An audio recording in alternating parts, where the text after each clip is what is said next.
తాకట్లో ఉన్న మీ బంగారాన్ని విడిపించి ఆ రోజు ఆన్లైన్ రేటుకి కొంటాం. Sharma gold company.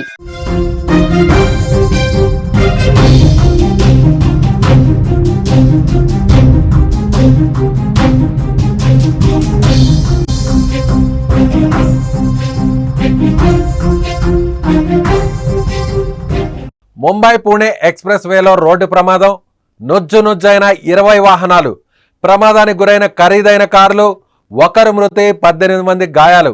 Brakes fail అయిన కంటైనర్ ట్రక్ వల్లే ప్రమాదం. 5 కిలోమీటర్ల మేర భారీగా ట్రాఫిక్ జామ్. 4 గంటల నుంచి నిలిచిపోయిన వాహనాలు. ముంబై పూణే ఎక్స్ప్రెస్ వేలో ఈ రోజు మధ్యాహ్నం ఒక ఘోర రోడ్డు ప్రమాదం జరిగింది. లోనావాలా కండాలా ఘాట్ వద్ద ఉన్న శ్రీదత్త స్నాక్ సమీపంలో అడోషి టన్నెల్ దగ్గర బ్రేకులు ఫెయిల్ అయిన ఒక కంటైనర్ ట్రక్ అనేక వాహనాలు ఢీకొట్టడంతో దాదాపు 18 నుండి 20 వాహనాలు ఒకదానికొకటి ఢీకొన్నాయి. ఈ ప్రమాదంలో ఒక మహిళ మరణించారు. 18 మందికి పైగా గాయపడ్డారు.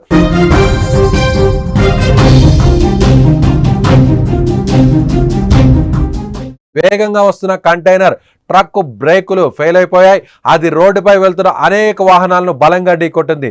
దాంతో ఒక చైన్ రియాక్షన్ లాగా వాహనాలు ఒకదానికొకటి ఢీకొట్టుకుంటూనే ఉన్నాయి.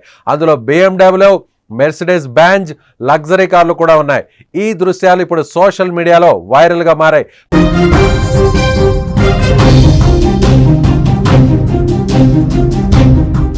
ప్రమాదం జరిగిన ప్రాంతం మొత్తం వాహనాల శకలాలతో నిండిపోయింది. ఈ సమయంలో అక్కడున్న వారికి ఘటన చాలా భయంకరంగా కనిపించినట్లు తెలుస్తోంది. ఈ ప్రమాదంలో గాయపడిన వారిని వెంటనే నవీ ముంబైలోని ఒక ప్రైవేట్ హాస్పిటల్కు తరలించారు. చికిత్స పొందుతూ ఒక మహిళ మరణించినట్లు పోలీసులు తెలిపారు.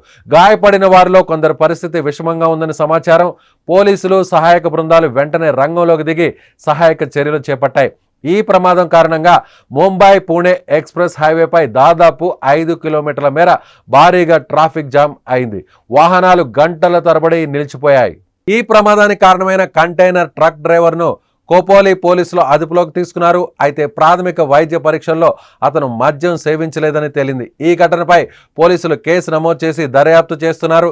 ఈ ప్రమాదం వల్ల రోడ్డుపై ఒక భారీ గుంత కూడా ఏర్పడినట్లు తెలుస్తోంది. ఆ భారీ గుంత వల్లే ఇన్ని వాహనాలు దెబ్బతిన్నట్లుగా పోలీసులు అనుమానిస్తున్నారు. ప్రస్తుతానికి ముంబై పూణే ఎక్స్ప్రెస్ వేలో క్లియరింగ్ పనులు జరుగుతున్నాయి.